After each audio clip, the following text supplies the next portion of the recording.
The stars looked cold and distant from the bridge of the Pathfinder. Captain James Walker stared at them, wondering how many now belonged to the enemy. 6 months into the war with the Vorn Empire, and humanity was losing badly. Every week brought news of another human colony falling. "Captain, we're approaching the coordinates," said Lieutenant Tom Reed from his station. The young engineer looked tired, dark circles under his eyes after 3 days of non-stop travel. Walker nodded. "Take us in slow. Full sensor sweep." This mission was humanity's last hope, a desperate search for anything that might help them fight back against the technologically superior Vorn. The small scout ship Pathfinder carried only 4 crew members, each chosen for their unique skills.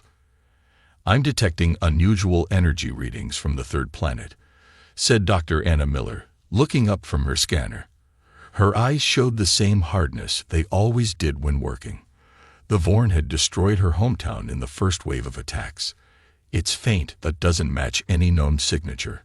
Not ours, not Vorn. Security Chief Marcus Jones moved to look over her shoulder. His large frame cast a shadow across her station. "Could be a trap," he said.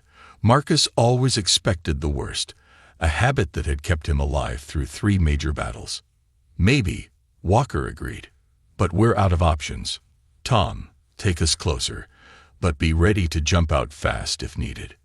The Pathfinder moved silently through the empty star system. Scans showed no signs of life, no active technology, just the strange energy signal coming from what looked like a small moon orbiting the third planet. As they got closer, Miller gasped. "Captain, that's not a moon. It's a ship." The view screen zoomed in, revealing a massive vessel half buried in the moon's surface. Its design was unlike anything human or Vorn. Smooth curves instead of angles, no visible weapons or engines. It simply existed, impossible and perfect. "It's huge," Tom whispered. "Must be at least 2 kilometers long." "How old?" Walker asked. Miller checked her readings. "The dust patterns suggest it's been here for. This can't be right." She ran the calculations again. "Sir, if these readings are correct, this ship has been here for over 100,000 years." "Impossible," Marcus said. "Look at it, not a scratch. Nothing survives that long in space without damage." Walker made his decision. "Suit up. We're going to take a closer look." The 4 of them floated across the gap between their ship and the mysterious vessel. Up close, the hull seemed to absorb light rather than reflect it. No markings, no seams, just smooth material that didn't match any known element. "How do we get in?" Marcus asked, his hand resting on his weapon. As if answering his question, a section of the hull simply changed. One moment solid, the next moment an opening, with no visible door or mechanism. "It's responding to our presence," Miller said, her voice full of wonder. "Or it's a trap," Marcus reminded them. Walker took the lead. "Stay alert. Tom, keep track of our position. I don't want to get lost in there."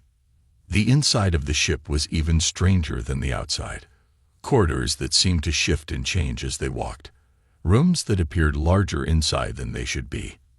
Everything was lit by a soft blue glow that came from nowhere and everywhere. "This technology," Tom said, running his scanner over a wall. "It's not just advanced.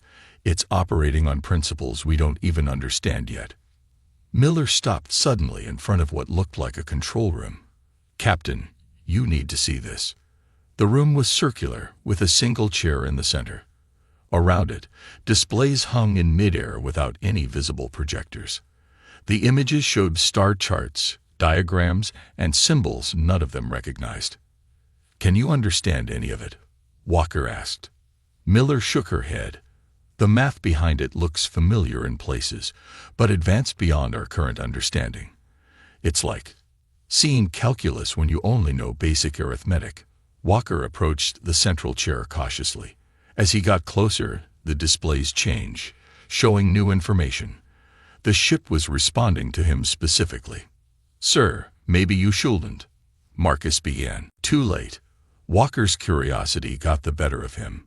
He touched the chair. and the entire ship came alive around them. Lights brightened, hidden systems hummed to life, and the displays filled with new information. "It's powering up," Tom shouted, checking his scanner. "Energy readings are off the charts." Walker couldn't move. The moment his hand touched the chair, something connected with his mind. Not painful, but overwhelming, like a flood of information pouring directly into his brain.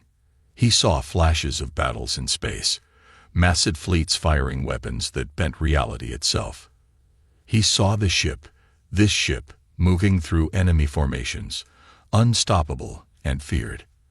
And he saw faces, not human, not Vorn, but something else.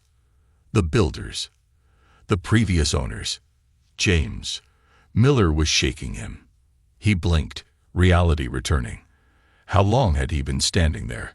Seconds? Minutes? "I'm okay," he said, though his voice sounded strange even to himself.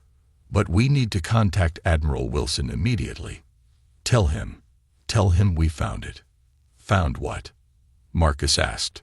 Walker looked around the now active ship, understanding flooding through him from the connection still buzzing in his mind.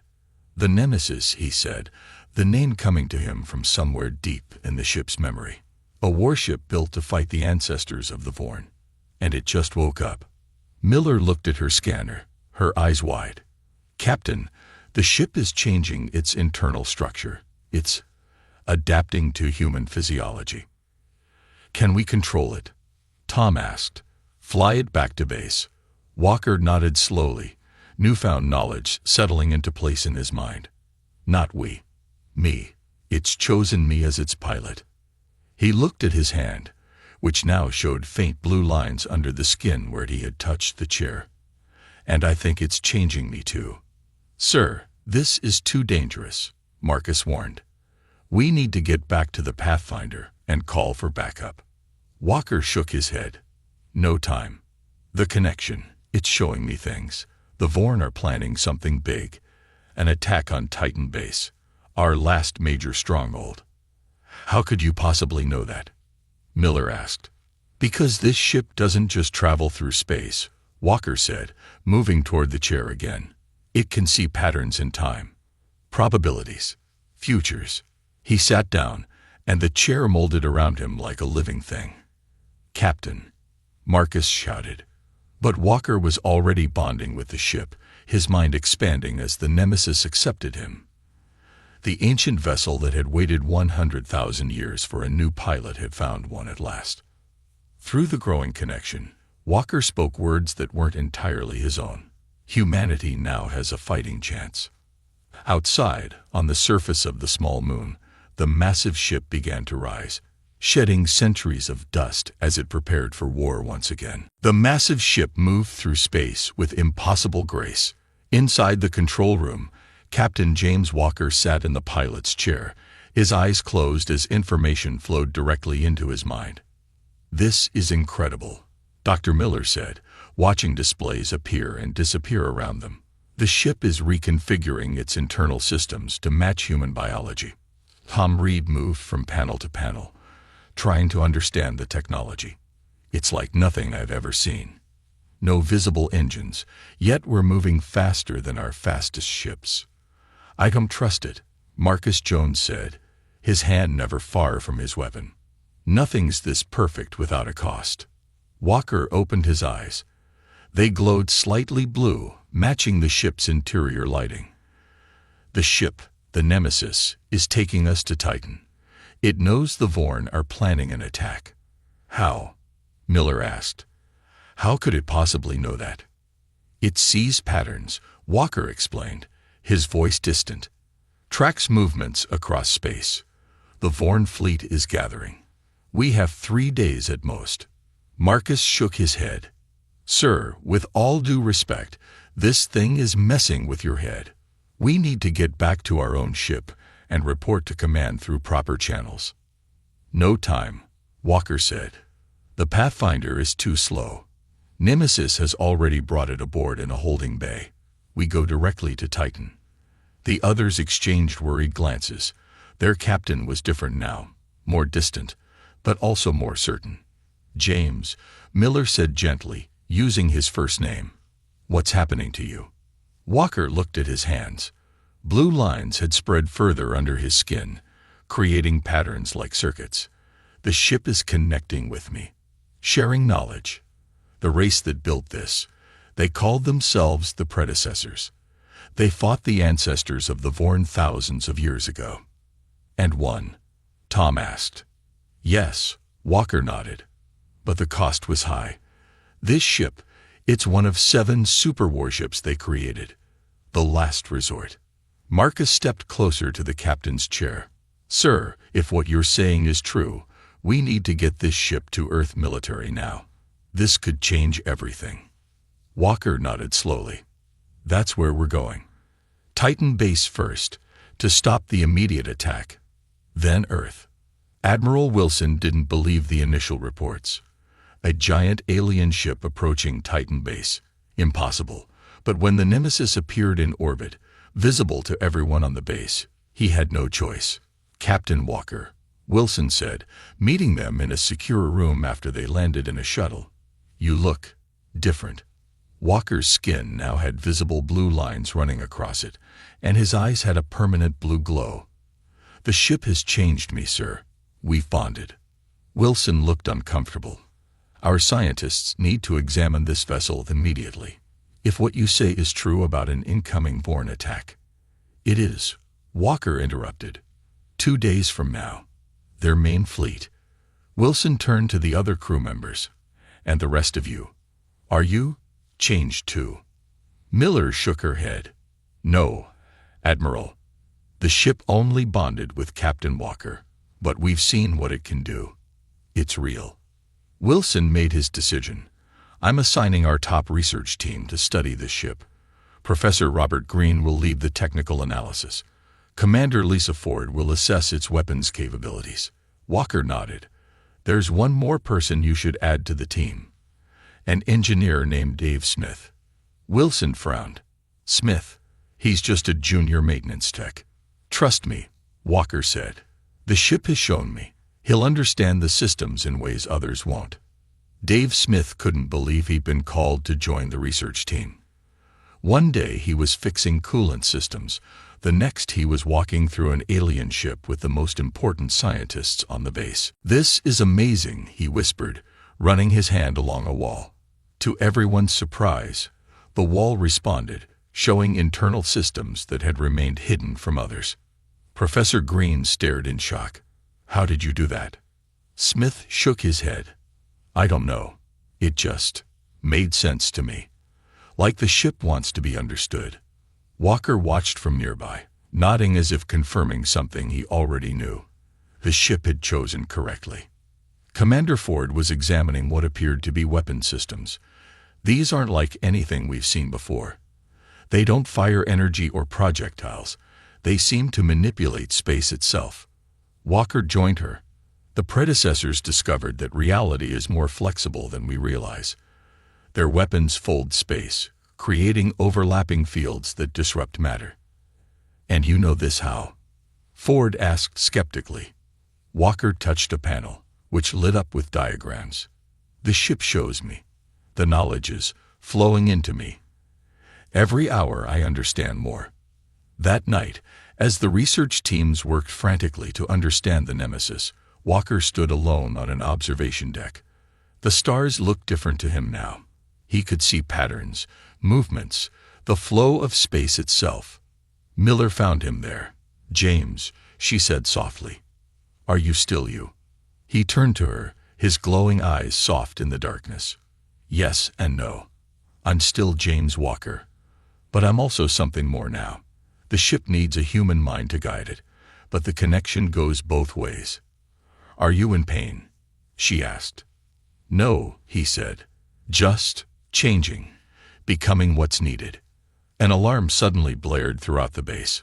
Over the speakers, Admiral Wilson's voice boomed. All personnel to battle stations. Vorn ships detected entering the system. Walker looked at Miller, his face serious. They came early. They must have detected the Nemesis. But we're not ready, Miller said. The research teams haven't figured out how to use the weapons yet. Walker moved with sudden purpose. They don't need to. I know how. He reached out and took her hand. Come with me. We need to get back to the ship.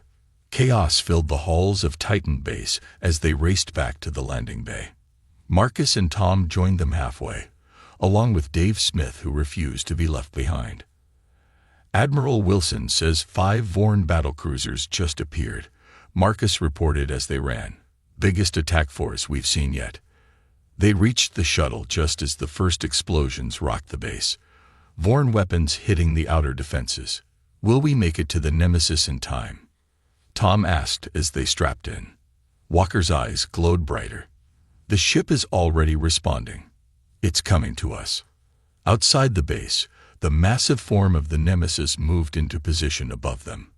As the shuttle launched, the base's defenses began to fall under the Vorn assault. Look, Miller pointed as they approached the Nemesis. Around the ancient ship, a shield of blue energy had formed. As they watched, Vorn weapons fire hit the shield and simply disappeared, absorbed completely. Walker smiled as they docked with the waiting ship. The Nemesis has awakened fully now, and it remembers its old enemy.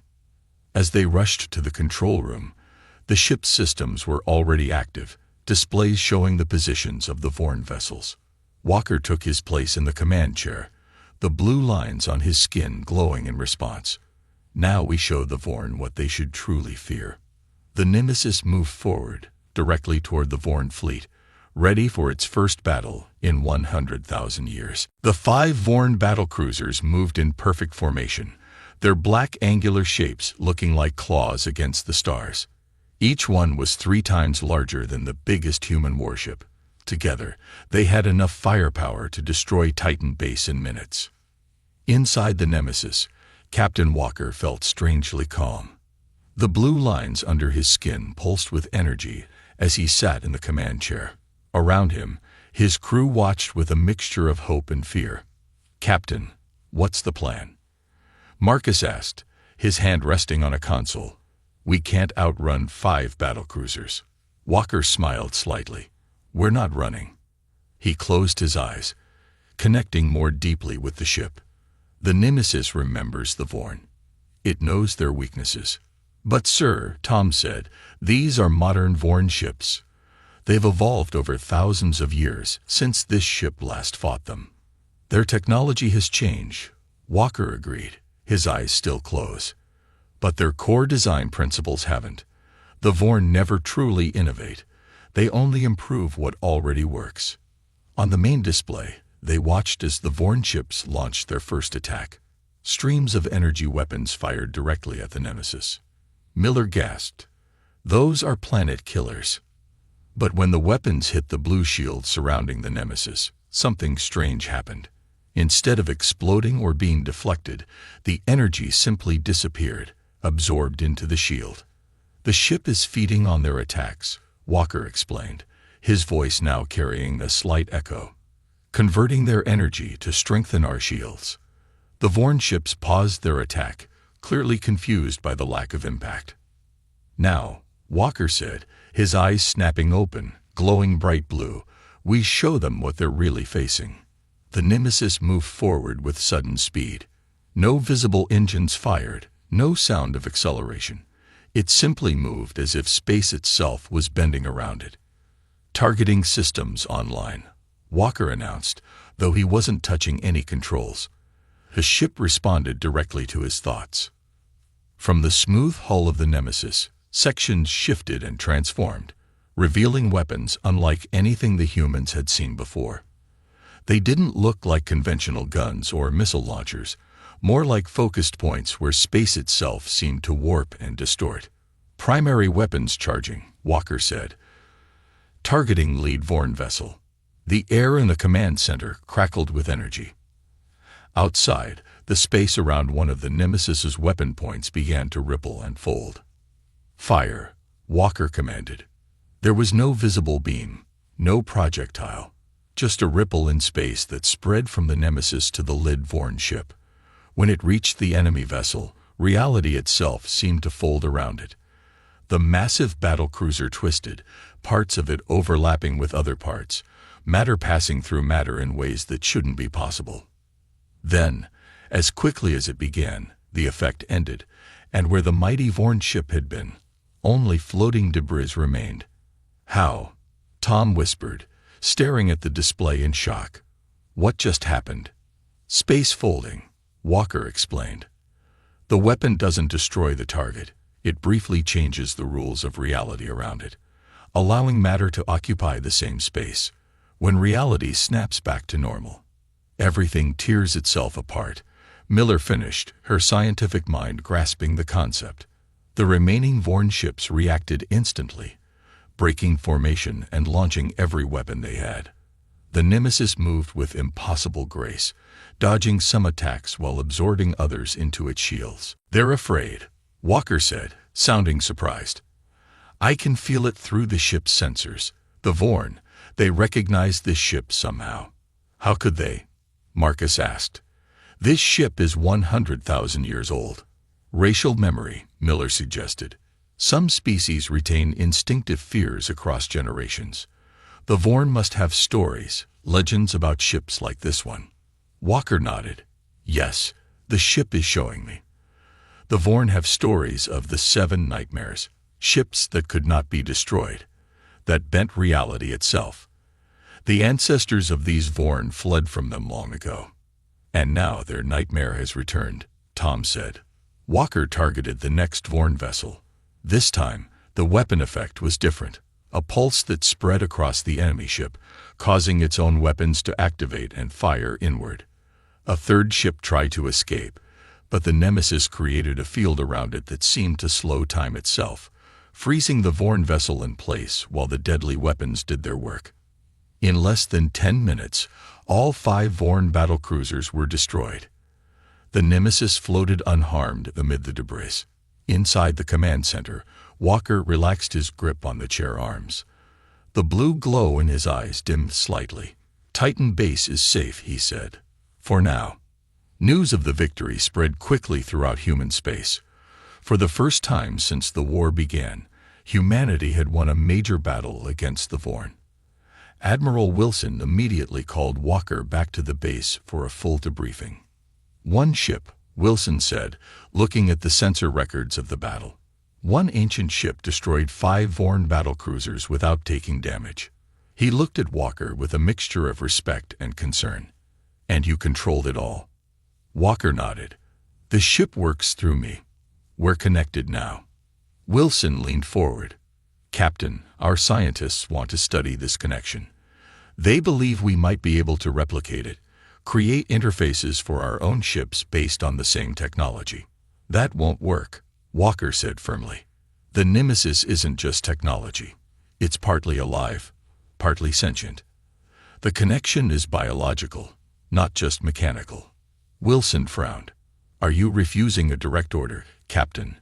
Walker's eyes glowed brighter for a moment. "I'm telling you what's possible and what isn't. The Nemesis chose me. It won't accept being taken apart or studied in ways that might damage it." As if to emphasize his point, the lights in the room flickered. Outside, visible through the window, the massive form of the Nemesis shifted slightly in orbit. Wilson paled. "Is it listening to us?" "Always," Walker said simply. "It's protective." Miller, who had been silent until now, stepped forward. "Admiral, I've been studying the data the ship has shared with Captain Walker. There's something you need to know." "What?" Wilson asked. "The Nemesis isn't unique," she said. "It's one of 7 ships created by the predecessors, 7 super warships designed specifically to counter foreign technology." Walker nodded. "And the ship has shown me where the others might be found. Still dormant, waiting for pilots." Wilson's eyes widened as he realized the implications. 7 ships like this one could end the war, Walker finished. Not just win battles, but end the threat completely. Wilson stood up, his decision made.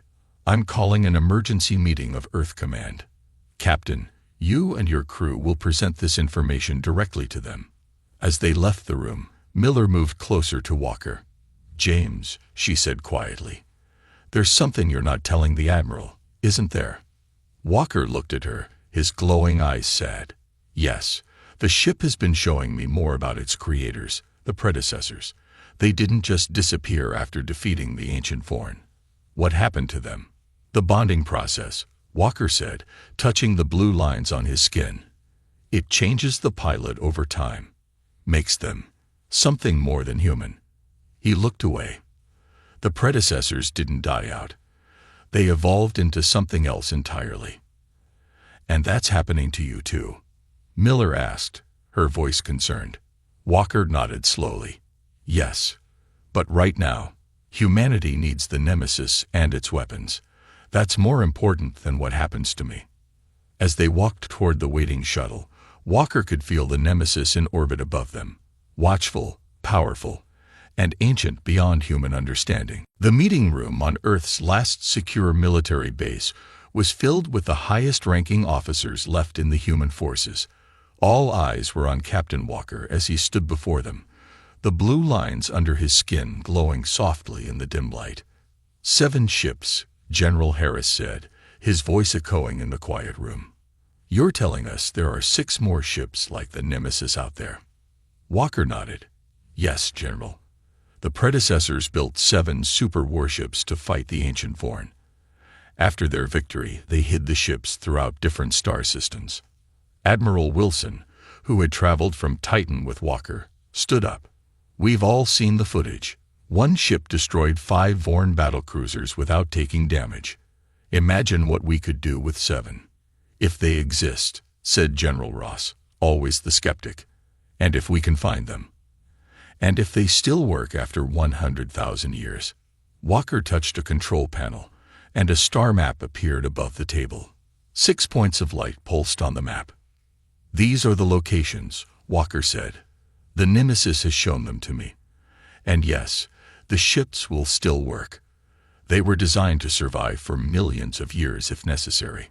"How do we activate them?" asked Admiral Wilson. "Do they all need pilots like you?" Walker nodded, the blue lines on his face pulsing slightly. "Yes, the ships bond with their pilots. It's the only way they can be fully controlled." "And the changes you've experienced?" General Harris asked, gesturing to Walker's altered appearance. "Will that happen to all the pilots?" Walker hesitated before answering. "Yes, the bonding process changes the pilot physically. It's necessary for full control of the ships." Dr. Miller, standing beside Walker, spoke up. "Our tests show that not everyone is compatible with the neural interface. We need people with specific brain patterns. We've identified 6 potential pilots from across our remaining forces," Walker added. "People the Nemesis believes will be compatible with the other ships." General Harris looked troubled. "And these people, have they volunteered for this transformation?" "They will," Walker said confidently, "when they understand what's at stake." 2 days later, 6 teams were assembled. Each team was led by one of the potential pilots, along with a small crew of specialists. Captain Walker briefed them in the hangar bay of the Nemesis, which now orbited Earth. "Each team will take a scout ship to one of the coordinates," Walker explained. "The Nemesis has provided each ship with a special beacon that should activate the dormant vessels from a distance." Jack Turner, a young pilot with a reputation for taking risks, looked at the star map. "Some of these locations are deep in Vorn territory." "Yes," Walker nodded. "That's why we're launching all missions simultaneously. The Nemesis and I will take the most dangerous location, here, near what we believe is the Vorn homeworld. While we distract their main fleet, the rest of you will have a better chance." "And once we find these ships," asked Linda Hayes, another chosen pilot, "how do we bond with them?" Walker looked at her steadily. "The ship will show you, just as the Nemesis showed me." Tom Reed, who had been with Walker since the beginning, approached him after the briefing. "Sir, shouldn't I go with you?" Walker shook his head. "No, Tom. I need you to lead Team 3. Your engineering skills will be crucial if your ship has been damaged." "But, sir, the Nemesis and I will be fine," Walker assured him. We understand each other now. As the teams prepared to depart, Miller found Walker alone, looking out at Earth from a viewport. "You didn't tell them everything," she said quietly, "about what happens to the pilots in the end." Walker's glowing eyes reflected in the glass. "They'll learn when they're ready, just as I'm learning." "And what are you learning, James?" He turned to her, his face serious. "That the predecessors didn't just defeat the Vorn. They found a way to evolve beyond physical form. The ships were their final gift before they transcended, became something else, something beyond flesh and matter." Walker touched the blue lines on his face. "This is just the beginning of the process." Miller's eyes widened. "So the bonding doesn't just change you physically, it's changing what you are." "Yes, but that's for later. Right now, humanity needs these ships, and they need pilots willing to make the sacrifice." The 6 teams launched the next day, each heading to a different corner of space. Walker and the Nemesis took the most direct route, straight toward Vorn territory. As predicted, the Vorn detected the Nemesis almost immediately. A massive fleet, over 50 ships, moved to intercept. It was exactly what Walker wanted. With the Vorn focused on the known threat, the other teams would have a better chance of completing their missions undetected. The Nemesis moved with confidence through space, heading directly toward the Vorn fleet. "They've spotted us," Walker said to himself in the empty command center. He no longer needed a crew to operate the ship. The connection between them had grown too deep, too complete. The Vorn fleet commander, an experienced warrior named Drex, watched the approach of the human ship with growing fear. He had seen the reports from the Titan battle, one ship destroying 5 battlecruisers. Such a thing should be impossible. "All ships, prepare main weapons," Drex ordered. "Concentrate all fire on the human vessel." The Vorn ships formed a battle wall, their weapons charging. From the Nemesis, Walker could sense their fear, their uncertainty. The ancient memory of the 7 nightmares lived in their collective consciousness. "Let's remind them why they fear us," Walker said, directing the Nemesis to activate its most powerful weapons. What followed was unlike any battle in the war so far. The Nemesis danced through space, its reality-bending weapons tearing holes in the Vorn formation. Every time the Vorn adapted their tactics, Walker and the ship changed their approach. But even the mighty Nemesis couldn't fight an entire fleet alone. After destroying 12 Vorn ships, Walker detected a new energy signature, a trap designed specifically for the Nemesis. "Clever," he murmured as the trap activated, creating a field that disrupted the ship's space-folding abilities. For the first time, the Nemesis took damage. Alarms sounded throughout the ship as systems struggled to compensate. Walker didn't panic. He closed his eyes, connecting more deeply with the ship than ever before. "Show me," he whispered. "Show me what you can really do." Deep in the ship's systems, emergency protocols activated. The blue lines on Walker's skin spread further, covering more of his body. Pain shot through him as the bond deepened, but he embraced it. Outside, the Nemesis began to change. Its hull shifted, becoming something new, a form it had not taken in 100,000 years. The trap field flickered and failed as the ship transcended its limitations. Walker screamed in pain and triumph as the transformation completed. The Vorn fleet commander watched in horror as the human ship transformed into something from his people's oldest nightmares, the true form of the Devourer of Stars. "Retreat," Drex ordered. "All ships, emergency jump." But it was too late for many of them. The transformed Nemesis unleashed its full power, tearing reality apart around 20 more Vorn ships. When it was over, Walker lay slumped in the command chair, barely conscious. The blue lines now covered his entire body, pulsing with energy. "Worth it," he whispered as the ship automatically set course away from the battle. Hope the others made it. Across space, 4 of the 6 teams had succeeded in finding and activating their ships. 4 more super warships now had human pilots beginning their own transformations.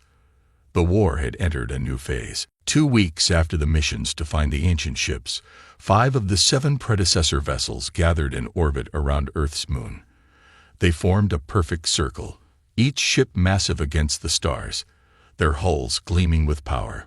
On Earth below, people gathered outside to look up at the night sky. For the first time since the war began 3 years ago, they felt hope. The ships were visible even to the naked eye. 5 new stars that didn't move with the others. Admiral Wilson stood in the command center of Earth's defense station, watching the ships on the main screen. "Has anyone heard from Captain Walker?" he asked. Dr. Miller, who had become the main scientist studying the predecessor ships, shook her head. "Not since the battle at the Vorn homeworld. The Nemesis took heavy damage. It might still be repairing itself." "And the pilots of the other ships?" Wilson asked. "How are they? Progressing?" Miller knew what he meant. The transformation. All 4 are showing signs similar to Walker's. The blue lines, the connection to their ships. They report being able to feel their vessels rather than just control them. The door opened, and General Harris entered with a grim expression. "We have a problem. Our long-range sensors have detected massive Vorn fleet movements. They're gathering every ship they have, thousands of vessels, heading straight for Earth." Wilson's face paled. "How long do we have?" 3 days, maybe 4. "Can our ships stop them?" Wilson asked, looking at the 5 predecessor vessels on the screen. "I don't know," Miller admitted. "We have 5 of the 7 ships, but the pilots are still learning how to use them. Without Walker and the Nemesis." An alarm suddenly sounded. A technician called out, "Sir, unknown ship dropping out of faster-than-light travel near Jupiter." Everyone turned to the screen. A massive ship appeared, larger than any of the others. Its hull changed from when they last saw it. No longer smooth, but covered with patterns that glowed blue against the darkness of space. "The Nemesis," Miller whispered. Walker was barely recognizable when they brought him to the command center. His entire body was covered in blue lines, and his eyes glowed like stars. When he moved, it seemed as if he wasn't quite solid anymore. "Captain Walker?" Admiral Wilson asked hesitantly. Walker turned to him, his movements strangely fluid. "Yes and no. I am still James Walker, but I am also something more now." "The ship?" Miller asked. "You've bonded completely with it." Walker nodded. "The battle near the Vorn homeworld damaged us badly. To survive, we had to complete the transformation earlier than expected." He looked at the display showing the approaching Vorn fleet. "But we are ready now. And we bring knowledge." "What knowledge?" General Harris asked. "The true purpose of the 7, Walker said. "They were never meant to be just weapons of war. The predecessors built them as tools of transformation, both for themselves and for their enemies." Miller's scientific mind raced ahead. "You mean they can affect the Vorn somehow, beyond just destroying them?" "Yes. When all 7 ships unite, they can create a field that rewrites the aggressive programming in Vorn genetics, the same modification the predecessors used to end their ancient war." Wilson looked skeptical. "You mean to tell me these ships can change the Vorn's basic nature? Make them peaceful?" "Not peaceful," Walker corrected. "Just free to choose. The Vorn are trapped by their genetic programming, forced to conquer, to destroy. The predecessors found a way to free them from that compulsion." "But we only have 5 ships," Harris pointed out. "You said we need all 7. Walker smiled slightly. "The 6th ship is on its way. Linda Hayes found it near the edge of our galaxy. And the 7th. He paused. "The 7th was never lost. It's hidden inside the Nemesis itself, a ship within a ship, waiting for the right moment." The next 3 days were a blur of preparation. The 5 predecessor ships moved into formation around Earth, ready to make their stand. The pilots of the ships, Jack Turner, Tom Reed, Linda Hayes, and Michael Chen, gathered with Walker one last time before the battle. All of them showed signs of transformation, though none as advanced as Walker's. When the Vorn arrive, Walker explained, Our ships must form the 7-point circle. Only then can we activate the transformation field. Will it hurt them? Tom asked. No, Walker said. It will free them. Linda looked at Walker's transformed body. And us? What happens to us after? Walker's glowing eyes softened. The predecessors transcended physical form. They became energy, consciousness without bodies. That is the final stage of our bonding with the ships. So we won't be human anymore, Michael said quietly. We will be more than human, Walker corrected. But that choice is still yours. You can break the bond after the battle, return to your human forms. It will damage the ships, but they will repair eventually. They looked at each other. These 5 humans who had accepted the burden of piloting the most powerful ships ever created. Let's win this war first, Tom said. Then we can decide. The Vorn fleet arrived exactly as predicted. Thousands of ships darkening the space around Earth. At their center was a massive command vessel 10 times the size of any battlecruiser. Aboard it, the Vorn High Commander watched the small group of human ships with a mixture of hate and fear. The 7 predecessor ships, the Nemesis now separated into 2 vessels, formed a perfect circle facing the Vorn Armada. All ships, prepare for unity connection. Walker's voice echoed across all 7 vessels. The pilots closed their eyes, reaching out with their minds. The ships began to glow, blue energy connecting them in a perfect circle. From the Vorn fleet, weapons fired, thousands of energy beams heading toward Earth. But before they could hit, a shield formed between the 7 ships, a dome of blue light that covered the entire planet. Every weapon the Vorn fired was absorbed, making the shield stronger. Now, Walker said, his voice no longer sounding entirely human. The 7 ships pulsed as one. A wave of energy expanded outward, passing harmlessly through human ships, but enveloping the entire Vorn fleet. Where it touched, Vorn ships stopped firing. Vorn minds, programmed for countless generations to conquer and destroy, suddenly found themselves free to choose. On the Vorn command ship, the High Commander felt something changing inside him. The driving hunger for conquest that had defined his entire existence began to fade, replaced by choice. The battle ended not with destruction, but with silence. Thousands of Vorn ships hung in space, no longer firing, no longer advancing. From the Vorn command ship came a transmission, the first peaceful communication ever sent from Vorn to humans.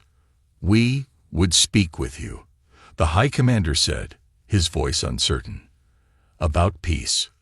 1 month later, human and Vorn representatives signed the first peace treaty in a ceremony held in orbit above Earth. The 7 predecessor ships floated nearby, watching over the proceedings. After the ceremony, Miller found Walker on the observation deck of the space station. His form was now almost entirely energy, only vaguely human-shaped. You're leaving, aren't you? She asked. Walker's glowing form turned to her. Yes. The others have chosen to stay human, to break their bonds with the ships. But I want to see what's beyond. Where will you go? Where the predecessors went, beyond the physical universe. His energy form brightened slightly, but the ships will remain, dormant again. Guardians to be awakened if they're ever needed. Miller reached out, her hand passing through his energy form. Will we ever see you again? Perhaps. Time moves differently where I'm going. His form began to fade. Tell them I said goodbye. And tell them, humanity has a greater destiny than they can imagine. Walker's form dissolved into pure blue energy that floated up and out through the station's viewport. In the distance, the Nemesis glowed with the same blue light, then vanished in a flash that briefly outshone the stars themselves. The remaining 6 ships, now piloted by regular human crews, took up positions around Earth, guardians of the new peace and reminders of what had once been the most feared warships in the galaxy.